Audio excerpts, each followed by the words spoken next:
প্রথমে সমস্ত কর্মকর্তা এবং যারা স্বেচ্ছাসেবক উপস্থিত ভক্তমণ্ডলীকে সরস্বতী নমস্কার জানাই।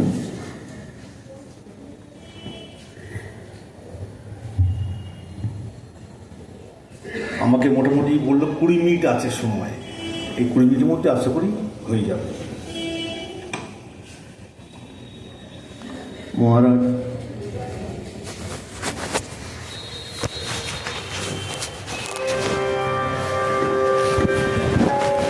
মহারাজ বললেন, মায়ের আশীর্বাদ সত্যি সত্যি তাই। মা আমাদের এখনো পরিচালনা করছেন, নাহলে হয় না। একটি ঘটনা কীরকম, ভগবান শ্রীরামকৃষ্ণের জীবন সঙ্গিনী শ্রী শ্রী মা সারদা দেবী ছিলেন নিজ গুণে অনন্যা। শুধু তাই নয়, শ্রীরামকৃষ্ণ সংঘের সংঘ জননী, এই সংঘের রক্ষা কর্ত্রী, পালনকারিণী। তিনি উচ্চ নীচ ভেদাভেদ ভুলে সবার কাছে সর্ব অর্থে শ্রী শ্রী মা হিসাবে চিরপরিচিতা। রামকৃষ্ণ সংঘের অষ্টম অধ্যক্ষ শ্রীমৎ স্বামী বিশুদ্ধানন্দ মহারাজের জীবনে একটি ঘটনা। শ্রী শ্রী মায়ের কাছে তার দীক্ষা 1907 সালে। শ্রী শ্রী মায়ের কাছেই তার ও আরো 2 জন গুরুভাতার সন্ন্যাস।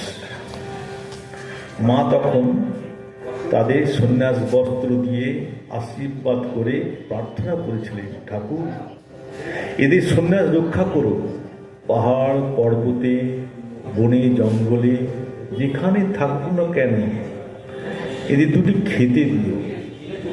সন্ন্যাসের ক্ষুরধার পথে সন্তানকে অম্লান বদনে ঠেলে দিচ্ছেন, কিন্তু ওই প্রার্থনাটুকু না করে তিনি পারেননি। এদের 2টি খেতে দিও। স্বামী বিশুদ্ধানন্দ মহারাজেরও মনে হলো সমস্ত জাগতিক সম্পর্ক তিনি ত্যাগ করেছেন, পিতা মাতা ভাই বোন সব, কিন্তু একটি সম্পর্ক রয়েই গেল। তিনি ওই জন্ম জন্মান্তরের মা, চিরকালের মা। ইহলোক পরলোকে সব কিছুকে ব্যক্ত করে স্বেচ্ছায় সংসারে বাস করছেন, যিনি সংসারের পরপারে সন্তানকে নিয়ে যাওয়ার জন্য। শ্রী স্বামী বিশুদ্ধানন্দ মহারাজের মায়ের সম্বন্ধে তিনি বলতেন, তিনি গণ্ডি ভাঙা মা। তার অমর বাণীর মধ্যে তার অমূল্য জীবন দর্শনের পরিচয় পাওয়া যায়। আজও আমাদের মনে ভরসা জাগায় শ্রী শ্রী মায়ের সেই বাণী, যেমন কোনো ভয় পেও না, যখনই কষ্ট পাবে মনে মনে জানবে যে তোমাদের একজন মা আছেন। মা এও বলেছেন, আমি সতেরও মা অসতেরও মা, তোমাদের ভাবনা কি? আমি সত্যিকারের মা, গুরুপতি নয়, পাতারও মা নয়, কথা কথা মা নয়, জন্ম জন্মান্তরের সত্য জননী।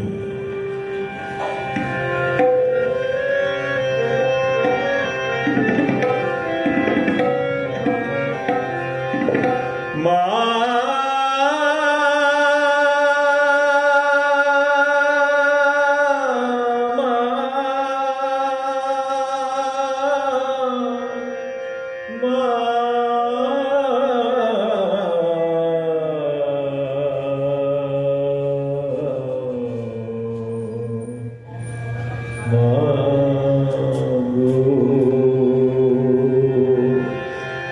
তুমি ছাড়া কে আছে আপন করে নেবে কাছে, তুমি পাতার মানা,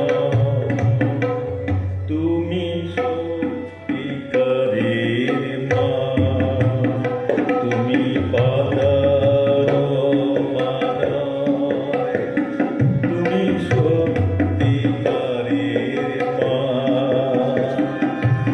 তুমি ছাড়া কে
এলে তাকে মানা শুনে থাকতে তুমি দ্বারের কাছে বাছা বলে আপন করে তিনি নিতে নিজের কাছে তুমি পাতার বানায় তুমি সত্যিকারের মা।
আমরা জানি শ্রীরামকৃষ্ণ এখানে এসেছিলেন, প্রসাদও খেয়েছেন।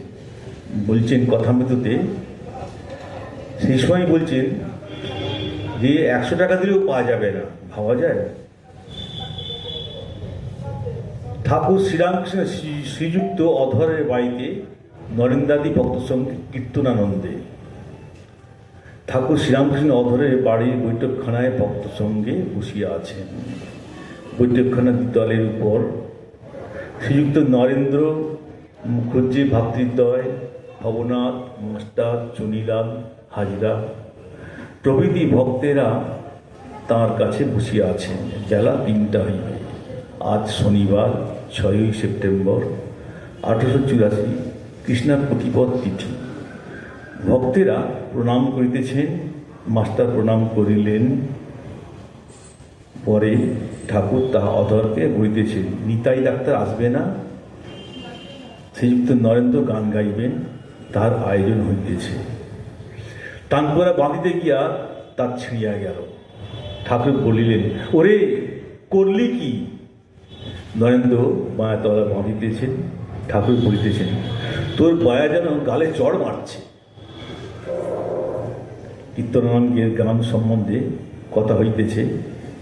নরেন্দ্র বলিতেছেন, কীর্তনের তাল সম এসব নাই, তাই অত পপুলার, লোকে ভালোবাসে। শ্রীরামকৃষ্ণ, সে কি বললি? করুণ বলে তাই অত লোকে ভালোবাসে। নিতাই কোনো রকমে হরিনাম করে নিতেন। চৈতন্যদেব বলেছিলেন, ঈশ্বরের নামে ভারী মাহাত্ম্য, শীঘ্র ফল না হতে পারে, কিন্তু কখনো না কখনো এর ফল হবেই হবে। যেমন কেউ বাড়ির কার্নিসের উপর বীজ রেখে গিয়েছিল, অনেকদিন পরে বাড়ির ভূমিসাৎ হয়ে গেল, তখনও সেই বীজ মাটিতে পড়ে গাছ হলো ও তার ফলও হলো। হরিনাম মাহাত্ম্যের কথা হইতেছে।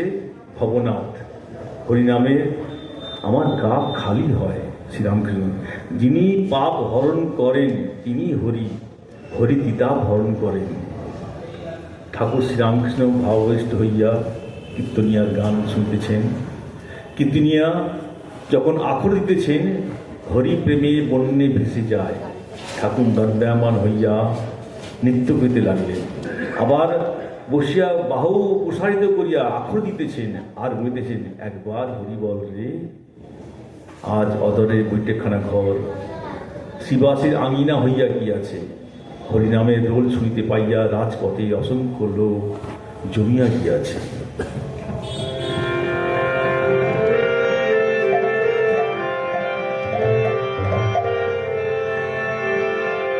এমন মধু মাখা হরিনাম নিমাই কোথা হতে এনেছে,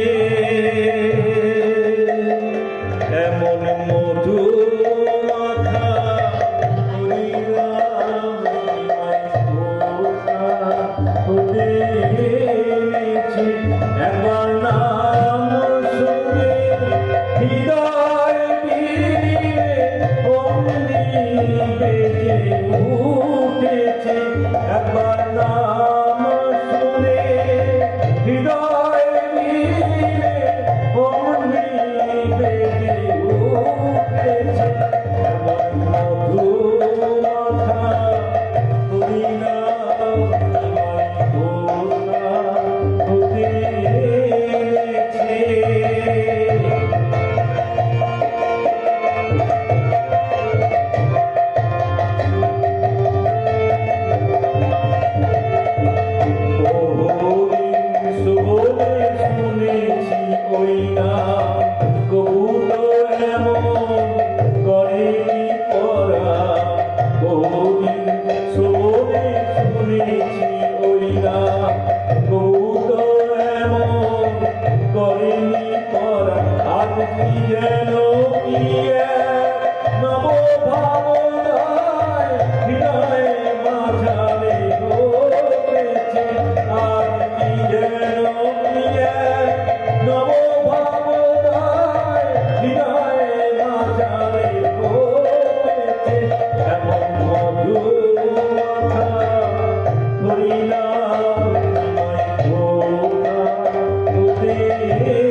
জানতেই আজকে সময় হয়ে যাবে।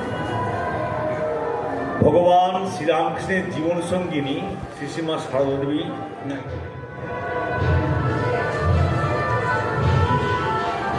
বেদ পুরাণ বলেছে শুদ্ধাচার। বেদ পুরাণে যা বলে গেছে এটা করো না, অনাচার হবে, তন্ত্রে আবার তাই ভালো বলেছে।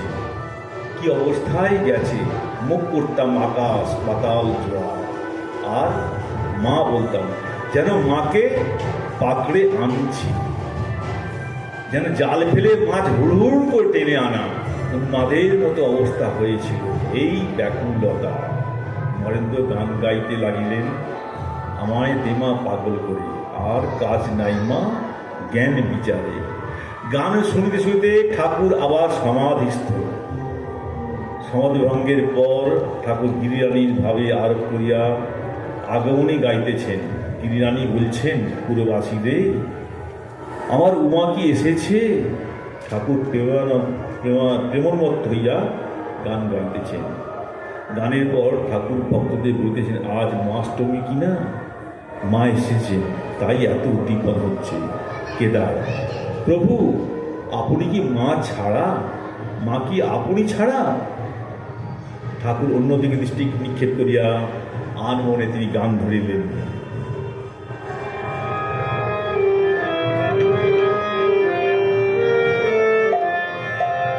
তারে কই পেলাম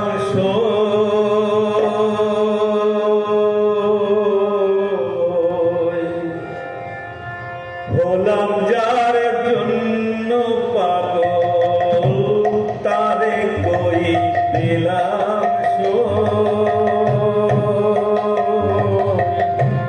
হলাম যার জন্য পাগল, ব্রহ্মা পাগল, বিষ্ণু পাগল, আর পাগল পাগলের মুক্তি করে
পাগল দেখে এলাম নবদ্বীপের পথে,